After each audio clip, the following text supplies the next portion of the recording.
신약 성경 갈라디아서 6장 6절 가르침을 받는 자는 말씀을 가르치는 자와 모든 좋은 것을 함께하라. 이는 하나님의 말씀입니다. 하나님 감사합니다. 아멘. 오늘은 스승의 주일입니다. 가르침을 받는 자와 가르치는 자의 만남과 또 아름다운 관계를 위하여서 오늘 주신 하나님의 말씀을 함께 나누기를 소망합니다. 사람을 만드는 세 가지가 있다고 이야기합니다. 부모와 스승과 책입니다.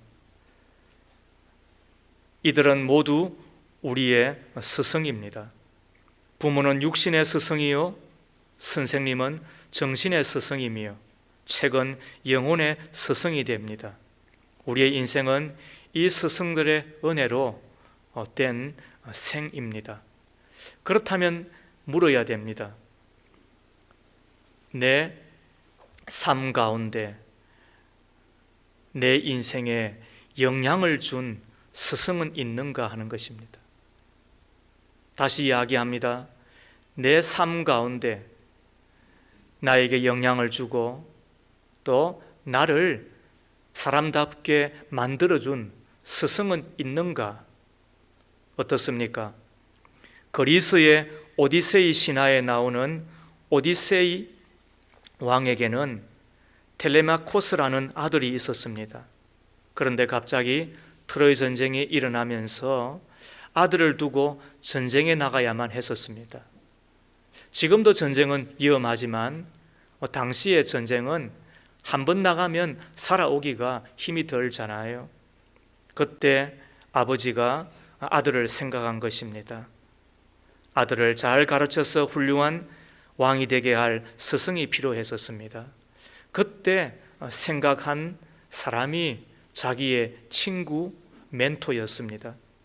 오디세이는 자신의 아들을 친구 멘토에게 맡기고 전장에 나갔고, 멘토는 그를 아버지처럼 가르쳤는데 단순한 지식으로부터 인생의 원리, 사람 사는 법, 나아가서 왕의 자질과 또 능력을 키우는 것을 가르쳤습니다. 그래서 훌륭한 왕이 되게 해 주었다는 이야기입니다. 그래서 멘토는 단순히 스승이 아니라 친구를 대신한 아버지요, 인생의 길을 인도한 안내자요, 삶으로 보여주는 모범자요, 인격과 성품을 기르는 상담자, 조언자, 지도자, 코치입니다. 그때부터 사람들은 정신적인 스승, 또 인격과 성품을 가르치는 사람, 또 영적 후견인을 멘토다, 이렇게 부르기 시작을 한 겁니다. 역사를 보면 훌륭한 사람의 배후에는 반드시 멘토가 있었죠. 플라톤에게는 소크라테스가 멘토였습니다.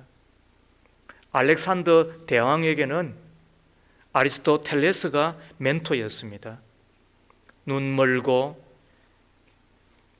기 먹고 또 말 못했던 헬런 켈러에게는 설리반이라고 하는 선생님이 멘토가 되어 주었습니다. 나의 스승 설리반이라고 하는 그 책에 보면 헬런 켈러가 말년에 그의 스승 설리반에게 바치는 이 감사의 내용이 가득한데 눈물이 없이는 읽을 수가 없습니다. 그 이야기는 그만큼 이 헬런 켈러에게 스승으로 설리반이 그런 수고와 헌신을 다해 주었다. 그것 때문에 자신이 이만큼 되었다, 이런 이야기를 전하고 있는 것입니다. 세상에서만 그럴까요? 성경에도 멘토가 가득하잖아요. 모세의 장인 이드로는 모세에게 멘토가 되어 주었습니다. 그래서 광야 생활 가운데서 장인 이드로의 조언을 따라서 그 광야 생활을 잘 수행하였음을, 그리고 자기의 백성 이스라엘을 잘 이끌고 갔음을, 그 이면에는 멘토였던 장인 이드로의 영향력과 감화가 있었다는 말입니다. 모세는 여호수아의 멘토가 되어 주잖아요. 그리고 또 사무엘은 다윗의 멘토가 되어서 그를 영적으로 또 성공시켜 주잖아요. 신약에도 우리 예수님은 영원한 멘토이셨습니다. 사랑과 배려의 사람 바나바는 또 바울의 멘토가 되어 주었습니다. 그 사랑과 배려를 통하여 당대의 위대한 인물이 되었던 바울은 또 디모데를 낳고 디도와 빌레몬과 또 브리스가와 아굴라 등등의 기라성과 같은 초대교회 인물들을 만들어낸 것입니다. 성경의 역사는 그러고 보면 스승과 제자의 역사인 것입니다. 누구를 스승으로 만나 어떤 제자가 되느냐, 그것이 한 사람, 한 생애의 성공의 판걸음이 된다고 한다면 저는 여러분들에게 또다시 묻고 싶습니다. 여러분들에게는 스승이 있습니까? 어떤 이는 그래요. 저는 그런 분 없어요. 똑똑한 척 하는데 천박하지요. 스승이 없는데 어떻게 그게 똑똑한 것입니까? 내가 스승이 없는데 내가 얼마만큼 배우고 그리고 얼마만큼 자랐겠느냐는 거예요. 오늘 스승의 주의를 만나 정말 내가 좋은 스승을 만나기를 원한다고 한다면, 또 내가 좋은 스승이 되어서 내 가정이면 가정, 또 내 목장이면 목장, 내 교회면 내 교회, 내가 머문 곳에서 감화와 감동과 탁월한 영향력을 끼치며 살기를 원한다고 한다면 우리가 먼저 해야 될 일이 무엇인가를 배우기를 원합니다. 첫 번째, 마음을 다하여 존경하는 사람이 되십시오. 이것이 성경이 가르치는 첫 번째 원리인 것입니다. 영국의 유명한 작가이며 그리고 영국을 다 팔아서라도 셰익스피어는 팔 수 없다고 할 만큼의 위대한 인물이 바로 이 셰익스피어이지요. 많은 명언을 남기고 여러 사람에게 존경을 받는 사람입니다. 그런 셰익스피어가 가장 존경받는 사람이 누구냐고 물었을 때에 바로 친구 집에서 일을 하고 있는 하인이라고 말을 했습니다. 어느 날 셰익스피어가 오랜만에 친구 집에 방문했는데 미리 연락을 주지 못해 친구가 집에 없었답니다. 마침 집에 있던 하인이 곧 오실 거라고 집으로 안내를 했습니다. 기다리는 셰익스피어를 위하여서 하인은 따뜻한 홍차와 또 가볍게 읽을 만한 책을 쟁반에 담아 왔습니다. 책까지 담아다 준 하인의 배려에 셰익스피어는 감동했고 하인은 다시 부엌으로 들어갔습니다. 시간이 흘러도 친구가 돌아오지 않자 셰익스피어는 차나 한 잔 더 마시려고 부엌에 들어갔습니다. 그때 눈앞에 펼쳐진 그 광경에 셰익스피어는 매우 놀랐다고 전합니다. 아무도 없는 부엌에서 그 하인이 양탄자 밑을 청소하고 있었기 때문입니다. 양탄자 밑은 덜 추지 않는 이상 더러움이 보이지 않아 청소할 필요가 없는 곳이잖아요. 주인과 동료들이 아무도 없음에도 불구하고 그 하인은 자신의 일을 묵묵히 하고 있었던 것입니다. 너무나 큰 감동을 받은 셰익스피어는 이후로 사람들에게 성공 비결과 영향력을 받은 사람이 누구냐라는 질문을 받을 때마다 이렇게 대답을 했습니다. 혼자 있을 때도 누가 지켜볼 때와 같이 아무런 변화가 없는 사람, 바로 그 사람이 어떤 일을 하든 성공할 수 있는 사람이자 내가 가장 존경하는 사람입니다. 생각해 보는 거예요. 끝내는 존경받는 사람은 존경하는 사람이 있을 때 가능하구나.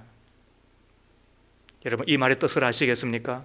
내가 존경받으려고 하면 내가 존경하는 사람이 있을 때 가능하다는 거예요. 왜 그럴까요? 존경하는 사람이 있을 때 내가 그를 닮아가게 되고, 그래서 나중에는 존경받는 사람으로 만들어지더라는 것입니다. 디모데전서 5장 17절을 보면, 잘 다스리는 장로들은 배나 존경할 자로 알되 말씀과 가르침에 수고하는 이들에게는 더욱 그리할 것이니라. 이 말씀은 교회 공동체가 장로들에게 대하여 가져야 할 태도를 말해주고 있는데, 여기서 장로들은 지금의 목사, 교역자라고 이해하면 됩니다. 교회 공동체는 교회의 조직이나 행정을 담당하는 장로들을 존경하되 하나님의 말씀을 선포하고 가르치는 장로들을 2배나 존경하라고 이야기하는 것입니다. 동일한 장로인데 누구는 존경하고 누구는 2배나 더 존경해야 될 이유가 무엇일까요? 그 이유는 그들이 교회의 직분으로서 권위가 있기 때문을 지나 그들의 역할 때문에 그런 거지요.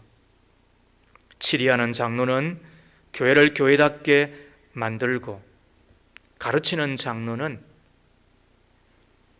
하나님의 말씀을 전하여 주며 우리에게 하늘의 진리와 또 하나님의 생명을 전하여 주는 이이기 때문에 그런 것입니다.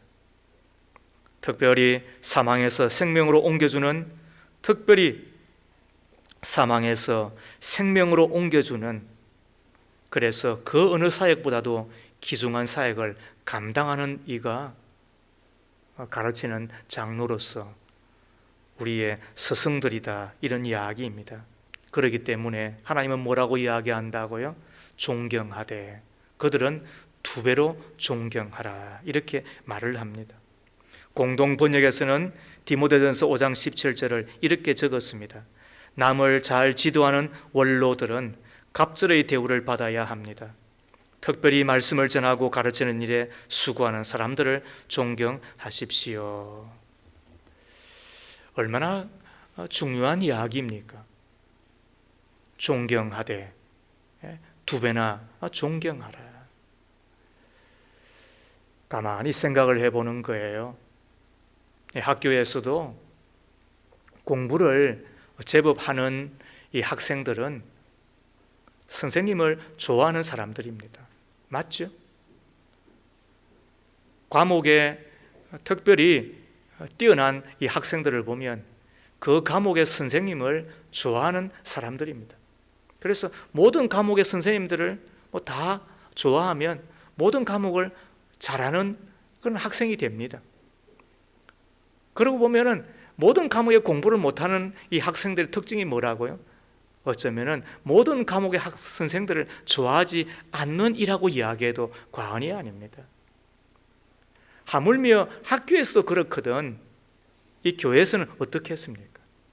또 영적인 세상에서는 어떠하겠습니까? 교만한 이야기처럼 들릴지 모르지만 여러분들이 나름대로 신앙과 또 영적인 성장을 위하여 애쓰는 줄 아세요.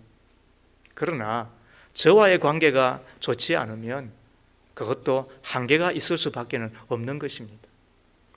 저와의 관계가 좋아야 하나님의 말씀이 잘 들릴 뿐만 아니라 교회 생활도 재미있게 하는 거예요. 좋아할 뿐만 아니라 저를 존경할 수 있다고 한다면 그것은 더 바랄 나이가 없으시겠지요. 그래서 좋은 스승을 지나 존경하는 스승을 가질 수 있다고 하는 이야기는 내 신앙의 성장에 거의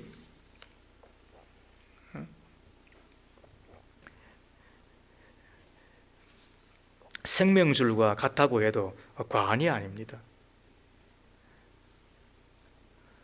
어느 시대를 막론하고 하나님의 백성이 하나님의 말씀에 귀를 기울일 때 거기에 이 하나님의 축복과 부흥의 역사가 나타났는데, 이 영적 부흥의 축복은 말씀을 맡은 영적 지도자를 통해서 오게 된 것입니다. 사도행전 10장에 보면 로마 백부장 고넬료의 가정이 등장하잖아요. 그 가정에 하나님의 말씀을 전하기 위하여 베드로가 갑니다. 그때 이 고넬료는 로마의 귀족입니다. 100명의 군사를 거느린 지휘관 정도로 우리가 이해할 수는 없어요. 백부장에서 천부장이 나오고 천부장에서 로마의 황제까지 나왔던 로마의 역사는 허다합니다. 그 백부장 고넬료가 베드로가 자기 집에 들어왔을 때에 그는 겸손히 엎드려 절을 하잖아요. 그리고 하나님의 말씀을 전하여 주을 때에 얼마나 사모하는 마음으로 그 말씀을 받는지요. 그때 하나님의 말씀과 함께 성령이 위로부터 임하였다라고 전하여지고 있잖아요. 아무리 시대가 변한다 할지라도 교회가 교회답기 위해서는 말씀을 맡은 영적 지도자인 목회자와 목자와 교사들을 존중해야 될 뿐만 아니라 존경해야 됩니다. 그렇다면 어떻게 존경할까? 지도자와 좋은 관계를 위한 존경하는 방법 몇 가지를 소개합니다. 가르치는 자를 처음부터 존경하기란 쉽지 않아요. 그러나 존경하게 되는 단계를 밟으면 따라할 수는 있어요. 그 가운데 하나가 기도해 드리는 것입니다. 가르치는 자를 위하여 기도한다는 것은 내 마음이 그분에게 간다는 말이 되지 않습니까? 가르치는 자를 위하여 기도하면 내 마음이 그분에게 가고 또 그분을 향하여 내 마음이 열리는 것이요. 열린 내 마음에 그분의 가르침이 들어오게 되면 어느 때하고는 다른 의미로 다가오겠죠. 그러면서 가르치는 분의 마음을 이해하게 되고 그리고는 그 수고에 감사하고 그리고는 존중하게 되고 또 존경하는 단계로까지 나아가게 되는 거지요. 그러므로 기도부터 시작을 하십시오. 기도하는 것만큼 사랑하게 됩니다. 기도하는 것만큼 존중하게 됩니다. 기도하는 것만큼 존경하게 됩니다. 뿐만 아니라 말로 존경을 표현하면 매우 좋습니다. 우리 주변에 친하게 부르는 일이 많습니다. 그래서 언니 이렇게 이야기하기도 하고 또 혹은 이름에다가 님을 붙여서 또 누구누구님 또 이것도 참 좋은 말입니다. 그러나 기억하십시오. 친밀함이 좋으나 존경함이 더 중요합니다. 나보다 나이가 적은데 하는 분이 계시는데 나이가 적어도 지도자는 지도자입니다. 선생은 선생이 됩니다. 그러니 존경하는 말로 그를 부르는 것이 합당합니다. 호칭부터 깎듯이 높여 부르면 그것이 그를 존경하는 마음이 되어지는 것 아니겠어요? 그러므로 선생님이라고 우리가 불러드려야 됩니다. 또 목자님이라고 불러드리는 것이 합당합니다. 처음에는 어색하지만 모든 목장에서 이것이 익숙하여져서 내 마음이 그분에게로 존중함으로 존경함으로 전해진다고 한다면 그분이 얼마나 또 존경받는 삶을 살면서 우리에게 다가오겠느냐는 것입니다. 가르치는 자와 가르침을 받는 자가 좋은 관계를 지나 존경하는 단계까지 나아갈 수 있다고 한다면 내 삶에 풍요로움으로 열매 맺게 됩니다. 그리고는 그 유익이라고 하는 것은 이루 말할 수가 없는 것입니다. 이것을 기억한다고 한다면 모든 사람과의 좋은 관계는 물론이거니와 특히 선생님과 또 스승과의 그 만남 가운데서 존경하는 사람으로 우리가 드러날 수 있기를 소망합니다. 두 번째로, 내가 좋은 스승을 만나고 또 감동을 주는 스승으로 자라기 위하여서는 순종하고 복종하는 사람이 되어 주십시오. 첫 번째 원리는 뭐라고요? 마음으로 존경한 사람이 되셔야 됩니다. 행동으로는요, 순종하고 복종한 사람이 되셔야 됩니다. 히브리서 13장 17절입니다. 너희를 인도한 자들에게 순종하고 복종하라. 그들은 너희 영혼을 위하여 경성하기를 자신들이 청산할 자인 것 같이 하느니라. 그들로 하여금 즐거움으로 이것을 하게 하고 근심으로 하게 하지 말라. 그렇지 않으면 너희에게 유익이 없느니라. 하나님의 말씀입니다. 국어사전에 보면 이 순종이라고 하는 말의 뜻은 순순히 복종함입니다. 그분이 하는 이야기를 곧이곧대로 듣는 겁니다.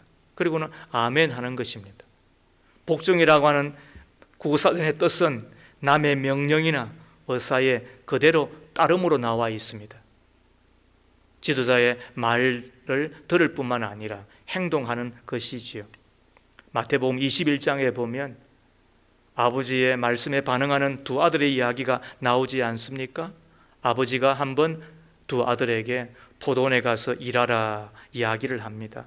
그때 큰아들은 네 가겠습니다. 그리고 나와서는 가지 않고 맙니다. 둘째는 싫습니다. 그리고 나와서는 뉘우치고 행동으로 복종을 하지요. 우리는 몇째가 되어야 될까요?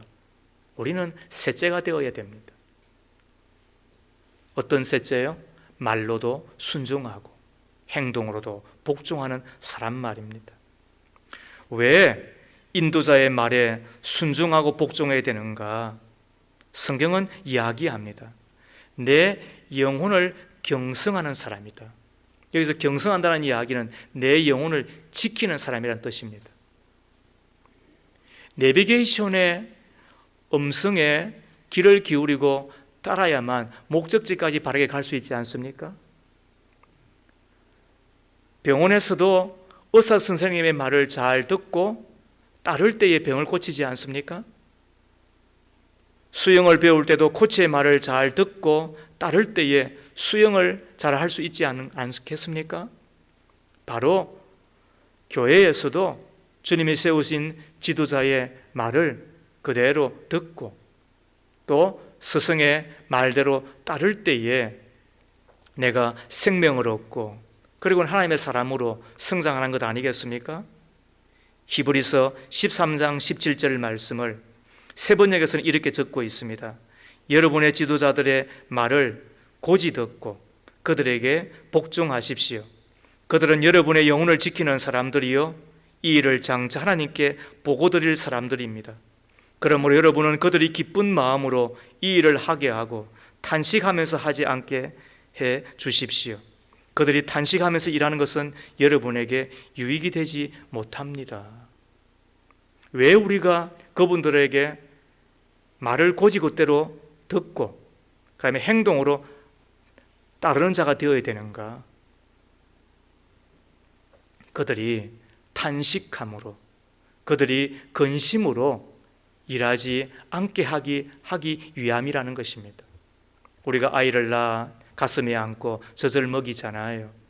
그때 엄마의 마음 상태가 조금 화가 나 있거나 또 혹은 마음에 근심이 있거나 마음에 괴로움이 있으면 그 젖이 아이에게 어떻게 전하여지겠어요? 영양 있는 젖이 아니라 어쩌면 독이 되고 말겠죠.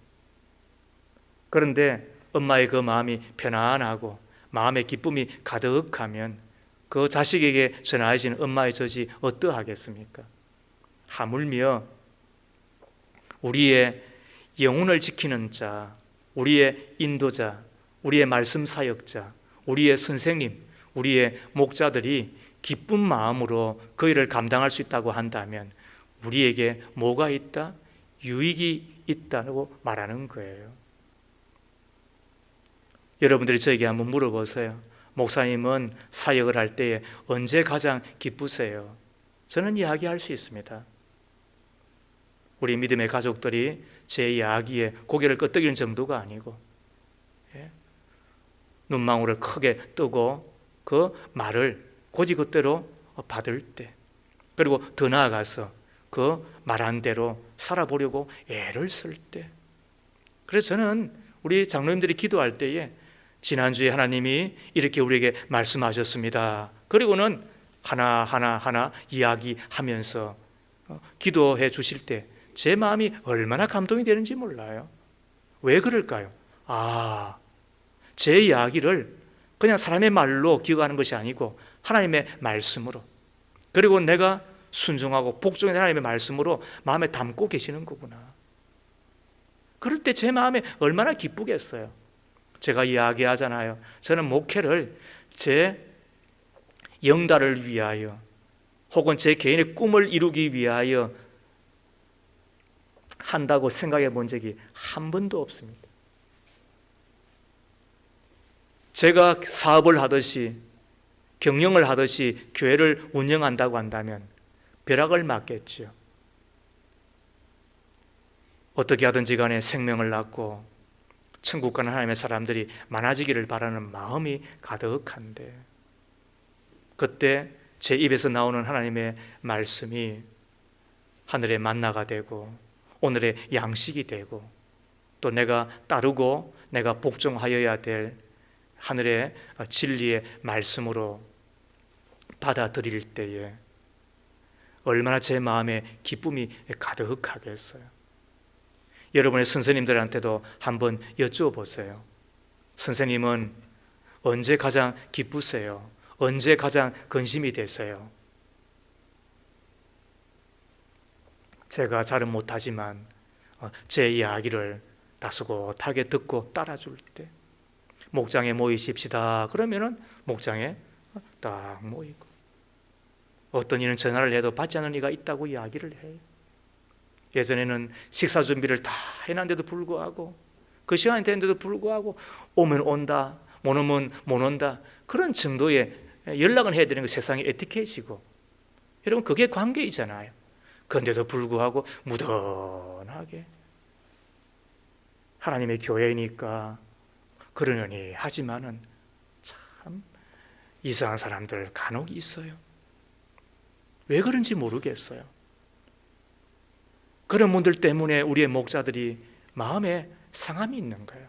근심이 있는 거예요. 이것은 기쁨으로 하지 못하는 이유가 되는 거예요. 성경은 뭐라고 이야기하는 거예요? 그렇게 하지 말라는 거잖아요. 왜? 우리의 선생님, 우리의 말씀 사역자, 우리 영적 인도자들은 경성하는 자다. 내 영혼을 지키기 위하여 애쓰는 사람이고, 마지막 내가 어떻게 했는지를 하나님 앞에 보고 드릴 사람인 거예요. 하나님, 제가 이렇게 했습니다. 내가 이렇게 애썼습니다. 내가 이렇게 기도하며 하나님의 말씀을 가르치려고, 어떻게 하든지 간에 저를 주께로 인도하려고 애쓴 사람입니다. 그런 책임감과 그리고 주님 앞에 계산당하는 그런 무서운 두려운 마음을 갖고 살았던 사람이잖아요. 그분들이 근심으로 탄식함으로 일하게 하지 아니하고 기쁜 마음으로 즐거운 마음으로 일하게 되는 것은 우리가 마땅한 바이고, 그런 분에게 당연히 영적 인도자는 스승이 되어서 다가가 깊은 감화와 감동을 주게 될 것인데, 우리 입장에서 해야 될 일이 뭐라고요? 순종한 사람이 되시라는 거예요. 복종한 사람이 되시라는 거예요. 부산의 영도에 가면 좋은 교회가 있습니다. 그곳에 장로님들 중에 병원장도 계시고 또 혹은 사학과도 계시고 사회적으로 유력한 분들이 많이 계시다 보니까 담임을 하는 목사의 입장에서는 조심스러울 수밖에 없잖아요. 그런데 목사님이 당회에 안건을 내놓으면 그냥 일사천리로 통과가 된다는 거예요. 그 장로님들이 하는 말이 이것이랍니다. 목사님, 우리가 목회에 대해 뭘 압니까? 사업에 대해서는 우리가 전문가고 병원에 대해서는 우리가 전문가지만 우리가 언제 교회를 위해 기도하고 생각하고 연구하는 것이 목사님만큼 되겠습니까? 전문가이신 목사님이 계획을 세우시고 우리는 그저 따라가기만 하면 되겠습니다. 이렇게 말을 한다는 거예요. 우리 교회 장로님들도 제가 의견을 내놓으면 목사님 알아서 하시죠. 말씀해 주셔서 얼마나 감사한지 모르는데 세상에서 나름 일가견이 있으신 분들이지만 목회에서는 목사인 저를 믿어주고 따르겠다는 마음을 가졌기 때문이지요. 이러한 자세가 순종하는 자세, 이러한 마음이 복종하는 마음, 이러한 자세와 또 이러한 마음을 가지고 가르치는 자, 앞에서 이끄는 자를 대할 때에 우리에게 큰 유익이 있다라고 이야기를 합니다. 사랑하는 여러분, 그러므로 내가 좋은 스승을 만나는 원리가 뭐예요? 내가 좋은 스승이 되는 원리가 뭐예요? 그거는 순종하고 복종하는 태도를 갖고 살아가는 거예요. 세 번째로 좋은 스승이 되고 또 좋은 스승을 만나기 위하여서 필요한 것은 모든 좋은 것을 함께 나누는 사람이 되시라는 겁니다. 지도자와 좋은 관계를 갖기 위하여서 마음으로는 존중하셔야 돼요. 존경하셔야 돼요. 그리고 행동으로는 순종하고 복종한 사람이 되셔야 돼요. 그 다음에 하나 더 있는 거예요. 그거는 좋은 것을 나누는 사람이 되시는 거예요. 그것도 모든 좋은 것을 나누는 사람이 되셔야 되는 거예요. 오늘 말씀을 보세요. 갈라디아서 6장 6절. 가르침을 받는 자는 말씀을 가르치는 자와 모든 좋은 것을 함께 하라 그랬습니다. 우리는 근심은 나눕니다. 기도해 주세요. 문제도 나눕니다. 그래서 어떤 분을 뵈면 사업적으로 가정적으로 혹은 이런저런 문제를 만날 때 목자와 목녀에게 와서 얼마나 많은 기도를 부탁하는지 모릅니다. 그럼 우리 목자와 목녀들은 묵묵하게 그것을 위해서 기도하잖아요. 저에게 와서도 기도를 부탁하시는 분 정직하게 제가 말할 수밖에 없어요. 다른 사람은 어떻게 느낄지는 모르나 생각할지는 모르나 우리 믿음의 가족들이 좋은 집을 샀다. 저는 박수를 치는 거예요. 사업에서 성공하였다. 막 환호하는 거예요. 회사에서 승진하고 잘 되었다. 얼마나 기쁜지 몰라요. 사촌이 노는 사람은 배가 아프다고 이야기하지만 저는 일도 없어요. 왜 그럴까요? 여러분들이 저를 영적 아비로 생각하고 저도 그런 마음을 갖고 살아가니까 여러분들이 좋은 거는 저도 좋은 거예요. 그게 기쁜 거예요. 그게 자랑인 거예요. 하나님 앞에 큰 기도가 되는 거예요.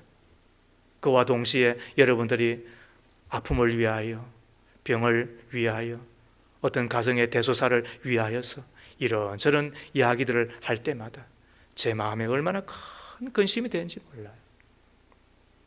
그것을 놓고 기도하지 않을 수가 없는 거예요. 얼마나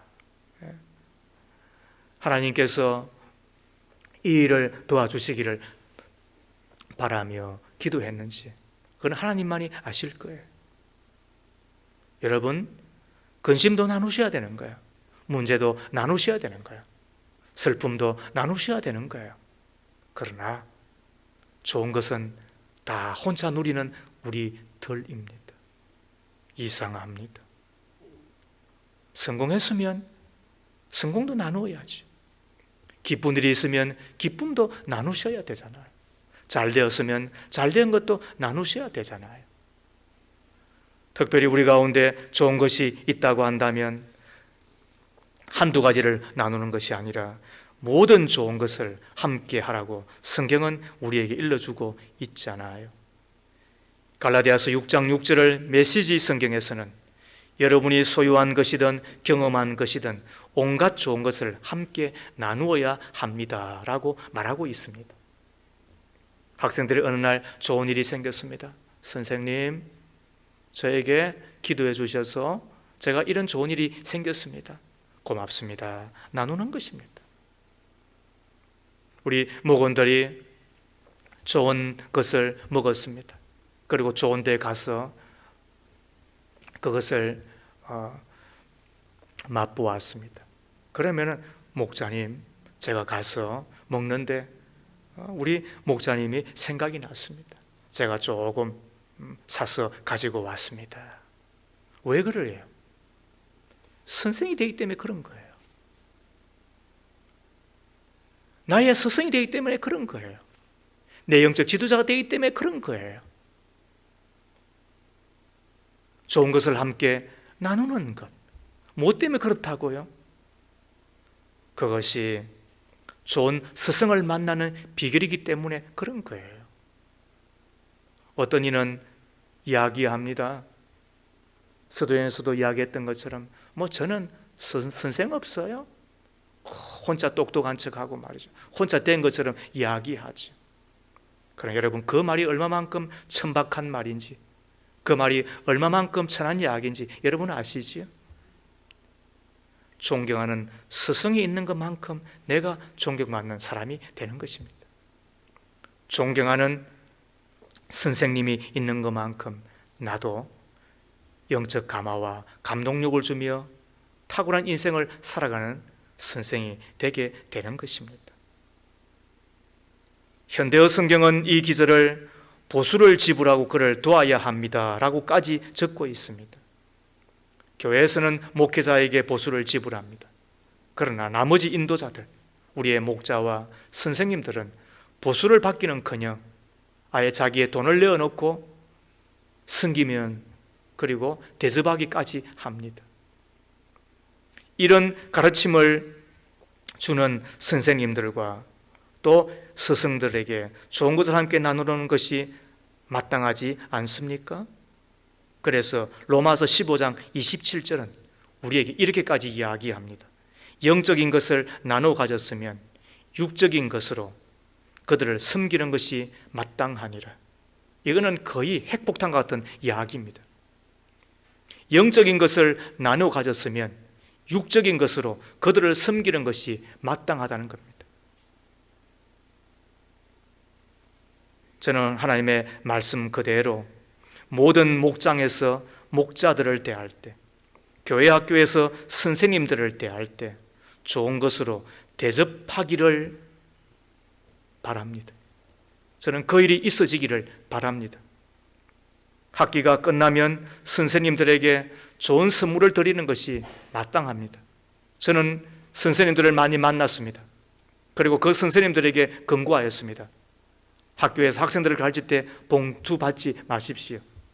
그렇게 하였더니 선생님들이 처음에는 부담스러워 하는데 나중에는 매우 고마워합니다. 목사님 말씀대로 해봤더니 그때 비로소 학부모들이 저에게 옵니다. 그리고 학생들이 저를 참 존경합니다. 제가 일찍 알았으면 너무너무 좋았을 터인데 늦게나마 목사님의 말씀대로 했더니 이제는 제가 선생이 되는 것 같습니다.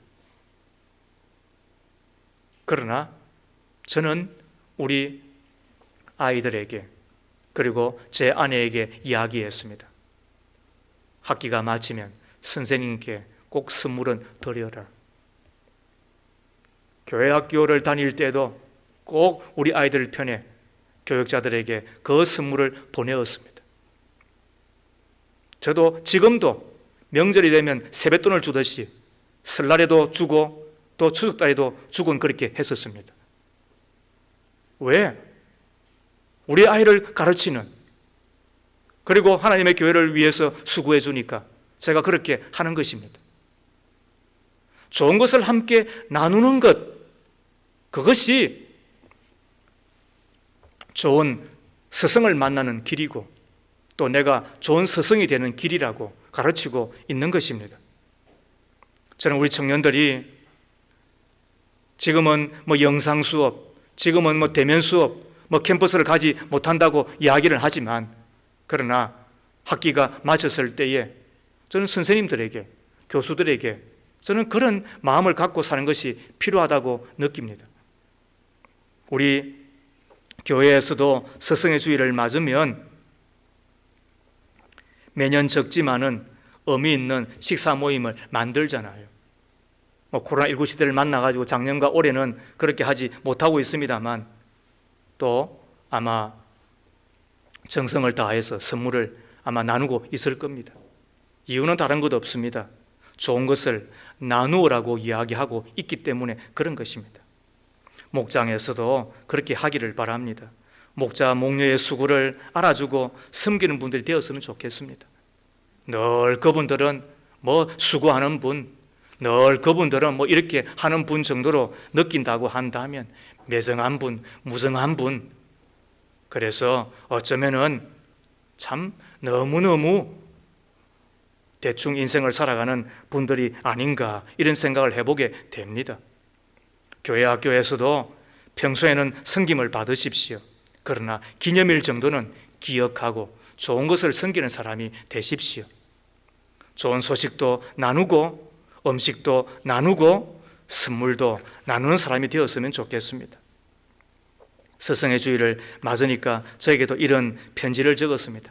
목사님, 사모님, 예수님 믿기 시작부터 지금까지 저에게 영적 어버이 되시고 스승이 되어 주셔서 인생의 목적과 삶의 방향을 정확하게 인도해 주신 은혜에 깊은 감사를 드립니다.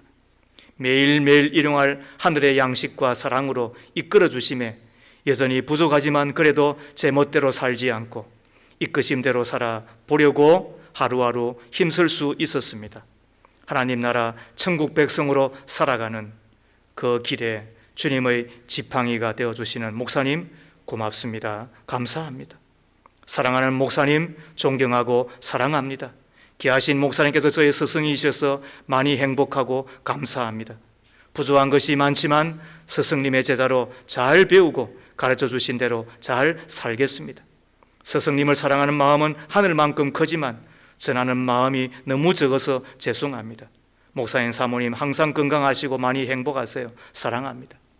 70이 넘고 80이 돼가는 우리 권사님이 저에게 이런 글을 보낸 겁니다. 존경을 받으려고 하는 것은 유혹입니다. 그러나 존경을 받으면 사셔야 됩니다.